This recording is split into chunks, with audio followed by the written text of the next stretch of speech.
growing up, I just always loved equipment. I guess it was because I had to mow with a reel mower. So if you push a reel around, you get loving anything that's got an engine on it. I would help my dad on Dr. Pepper truck. If something was for sale out on the highway, I always wanted him to stop. Even though I knew we couldn't buy it, I thought, well, somebody's gonna have something out there for an unbelievable price and we might be able to get it someday. And so as we would go through all these stops, any place that had mowers or tractors, I'd get up underneath them, look at them and everything, and I thought one day that would eventually build something. So we met at my daddy's country store. Robert's dad, he was both the salesman and the delivery person on a big Dr. Pepper truck. And parents always believed in work from the smallest ages, that children needed to work. And she's out on the store porch capping strawberries. And so she's 11 at the time and I'm 12. And so I start to leave and I wave at her, she waves back. And I thought, that's a good sign. So I'm gonna find my way down here to Oliphant. And just a few nights later, he was at my church. And so anyway, that was how we first met. We married in '83 at 16 and 17. We got married really young and it's like anything else, it's a struggle. We went a year without buying a soda pop. We would get up early in the morning, turn the hot water on, take our showers, we'd turn it back off, save on electricity.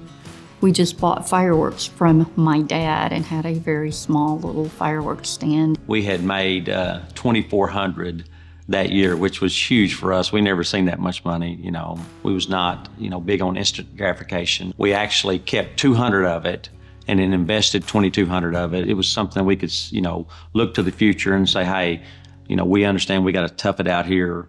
And then, at some point we would get, enough money to, to do business. So then we started putting them stores up all across the country. And of course, that was only like a seasonal 2-week event in the summer and then a week event during the winter. During the other months, he would pick up odd jobs. And so he had a job at a tire store about 3 years after we got married. And then Robert began selling tires wholesale. Then we built a tire store here in Batesville in '89. That was our first business here in Batesville. Then in '97, we lived over at Newport or in Diaz, and we had a big yard. And Robert always loved to make things go faster and perform better, and he always loved equipment. So he would mow and the yard, it would just take a long time. His mower would tear up. Constantly working on a mower all the time, so I was so frustrated with that. So went to buy a mower. And when I go buy the mower, the guy says, there's a waiting list on this mower. And they said it would be several weeks before we could get it. I come back and I'm telling Becky, I think I can, build a mower. When he talked about the mower and then later gets the mower, he begins looking at it and he just has this determination that he can make a mower better than that. And if that plant's going 24/7, he needs to have a plant building mowers that he can make that will go that fast and perform that well. And as Robert normally does, he was a little unrealistic about how quickly he could do that. I'm thinking it's going to take me just a very short period of time. It takes me longer than I thought. Spending, 90 hours a week, constantly working on it. So then I finally get the mower put together and I'm so excited, man. I'm like, we're high-fiving each other. And so I get on my yard and so I make a couple strips and I make it to the ditch. It catches on fire. So the first time I, got on the mower, it catches on fire. End up building 3 or 4 mowers, get them out in the field, and I'm thinking, I'm gonna go to Louisville. The name that I come up with was Bad Boy, because everyone in our area, if it's something cool, they call it their bad boy. So at the show in Louisville, got the most horrible product on the planet. It looks cool, but it does not perform very well at all. Crazy was, we got Product of the Year. So we're plastered on the front of the magazine. And so that was a really cool deal. And so that gives a little more confidence, so we knew there was hope.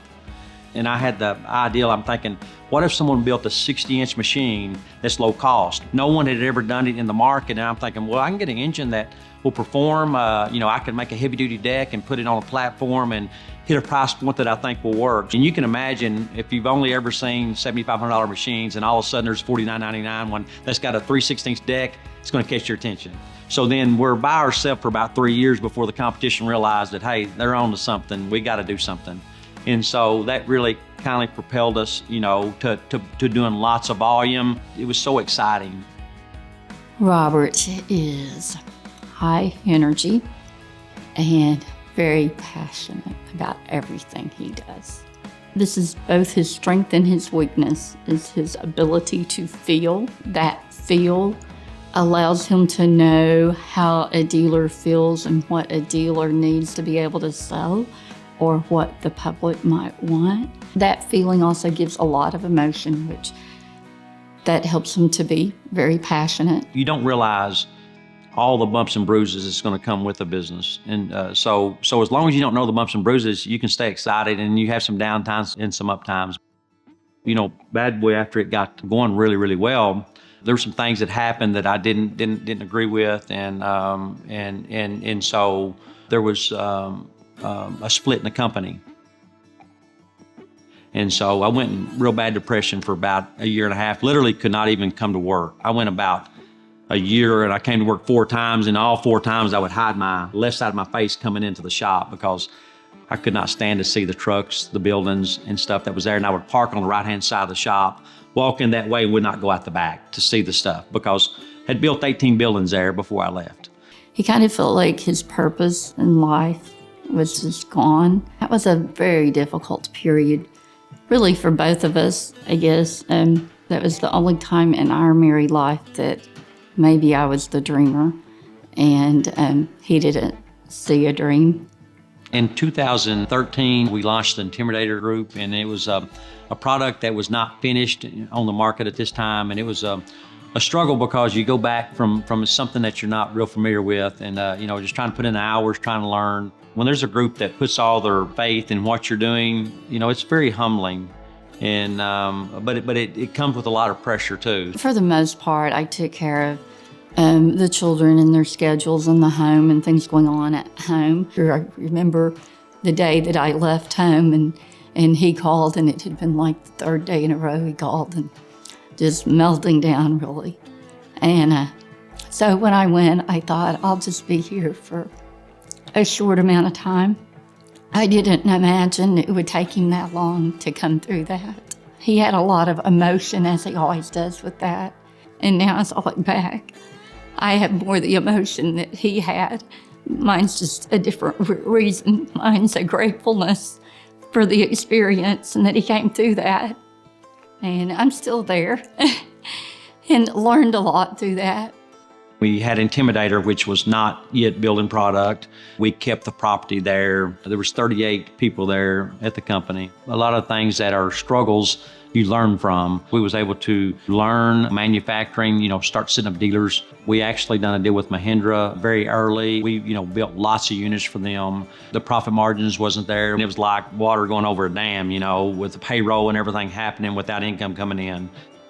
There at the plant, those original 38 people, we rolled up our sleeves, and it was like a teamwork thing that we're going to do this. And never did I give it a second thought that we're not going to make it to a good spot with this product. Being depressed, I would just, if I was talking to somebody else, I'm like, hey, just get over it. Well, it ain't like just get over it. No matter how bad you want to get over it, it's really difficult. So I know it was really difficult on the team there. It's really difficult on my wife. So she says one day, she just says, hey, it's so bad for you to come into the shop. She said, you just go home. I came home one afternoon and he said he had a napkin on that he'd been drawing on. And he said, I could make the best mower in the world. And he said, it wouldn't take me very long either. And I said, well, you ought to just do that. So then I started on that, and it wasn't very long after that I really got my energy back. I got my passion back. And so really right here where I'm sitting is where it started. And every day I would come home, he would have developed this idea more and more, and this dream was just coming alive quickly. So I try to play all the roles as I build something. I play like I'm a sales guy. I play like I'm a dealer. I play like I'm a consumer. For me, I'm a very conservative buyer. So when I look at things, I want to look at the value that I'm getting. If I can give you something at value that takes away frustration and that gives you more time, that is a win no matter what it is in life. I was able to start all over from scratch, which was unreal. So trying to come out with a machine that had unreal traction control, that was unbelievable on hills, that had an unbelievable suction and cut. I knew we had to make a machine that was very competitive in the market. I really didn't want anybody at work to know, because it's something we thought we was going to launch, but you don't want to tell somebody you're going to launch something and not launch it. And so I actually took cardboard and covered all my windows and doors that's out here in the shop. So I would just mow at night in the dark. This was going fast, and he said at first, he said, I'm going to take my time and this will be about a 2-year project. But that was March of 15. And by summer of 15, he said, this is looking pretty good. Telling Becky, and she's usually like, man, let's wait. And I mentioned something about the mowers, about thinking about going to Louisville after 5 or 6 months. She's like, let's do it. And so I pushed for that, and I immediately began getting us in that show. And the few people at work that knew about this, I began kind of pounding on them, and we began structuring and getting ready. And we were full speed ahead for this October date. My brother Matt had brought me a Spartan logo with the helmet, and I thought, man, that looks really cool. I'm still in between, back and forth on different names and different things, but it was a really cool logo. And so my sister calls me and says, hey, I'm on 65. I stopped by. There's a helmet looks just like your Intimidator helmet, and they got 2 helmets here. When she got back, it was the Spartan helmet. There was no way after that point that no amount of money on the planet could have kept us from going with that name. If you look at the Spartan, how the tanks come back like a fastback. I've always been a huge fan of, my favorite cars are 67, 8, and 9 is my muscle cars. So it fits so well with the product. I mean, it was the name with the image, the look, and everyone says if Batman had a mower, it'd be a Spartan. So it has that cool, crisp, muscle look. So it fitted so well. There at the end of the building, the garage door's down, they're having a meeting. I load the mower up, back up to the door, and open the door, and I pull in on the mower. And so I spin it around, show the mower off, kill it, jump off, and we're heading to Louisville at that time. While we're at Louisville, every sales guy coming up wants to sell Spartan. I mean, it's so exciting to see the reaction from everyone in the show. John Swanson was with Exmark, and I didn't even know him at the time, but he came up, shook my hand, and congratulated me back in the market. And he was the only competition that did that, so I always remember that. So we had a big banner that said, once in every 15 to 20 years, something in the industry comes out that changes the industry. It said, the mowing industry will never be the same. And it's not been. If you go look at every mower out there today, there's some DNA from Spartan in it. So then reality is, when we come back, we got to produce. We got 1 the first day, and then we'd get 2, and then eventually could build 3 a day. So we expanding like crazy. And so I thought, man, this is the time that I finally get to build the building that I've always dreamed about having. So we launched this massive structure, building it in record time. So 7.5 months, we move in the first section. 8.5 months, move in the middle, which is all climate control, and then 9.5 months, move in the shipping. We got up to 180 mowers in one day, which was really good for us. You always look at something that gives you back more time, takes away frustration, and hits a price point. In the UTV market, there was a big segment that really did not need the four-wheel drive. That was using it more around their house, more around the neighborhood. And the UTV, you got to climb on and climb off of them. Where a golf cart, you fall on and fall off. And so we thought, well, let's take merge a UTV and a golf cart together and make the Envy. So it was originally neighborhood vehicle, and then so someone had the right idea to put an E and a Y on it, make it an Envy. That product's been a very good product for us. Rides great. It's got a brushless AC motor. The machine is very, very quiet, got lots of power. It's a machine that will definitely catch your attention. We're the fastest growing mower company ever in history. And the reason is our people. We had passion that went across every aspect of the company. It was a very, very exciting time to where this people was just calling, begging for the product. We was very, very loyal to our dealers. They was very loyal to us. And So we've got 500 plus dealers across the country that we're very, very thankful for. We're a small company with a bunch of people rooting for us. And so Batesville has been unbelievable. I mean, I think this would be hard to have done anywhere else in the country, but it happened with a lot of really, really sharp people. A guy that spoke one time that stuck with me, unbelievable. I can always remember him exact saying this. He said, "Give all that's asked of you, and then some." Anyone that gives all that is asked of them and then some, that is the definition of success. So I'm not saying I've done that, by no means. I've lacked a lot in what I've done. I've made lots of mistakes, but I've always thought about that.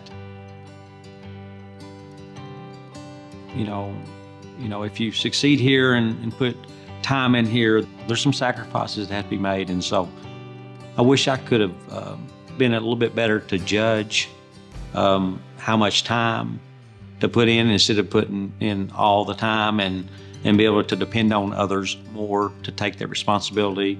You know, I think that I've neglected family and kids and grandkids.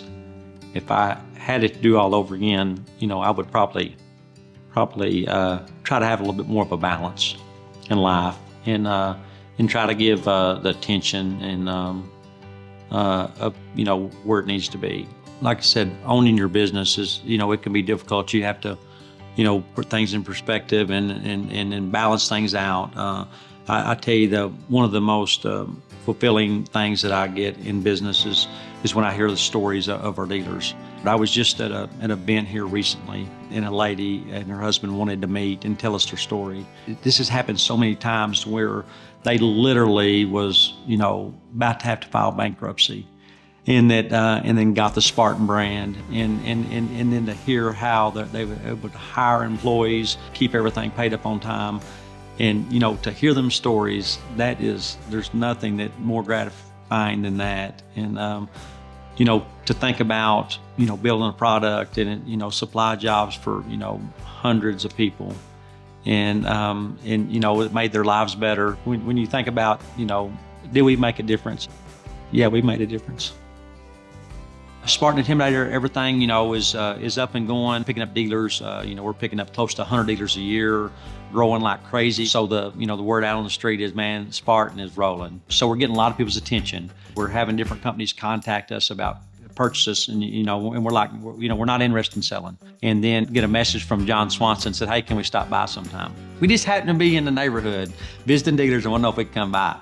So they said, "Well, hey, we'd like to just talk to you about your company and all this right here." And I said, "Well, you know, we're not really interested in doing anything, but, you know, thank you so much. We really appreciate the attention and you coming in here and all that." And they said the right things, you know, that, hey, that we only buy healthy, strong companies. They take really good care of their people, and got an unreal reputation in the industry. So me and Becky's thinking, well, hey, you know, if it benefits the employees, we would be selfish not to do it.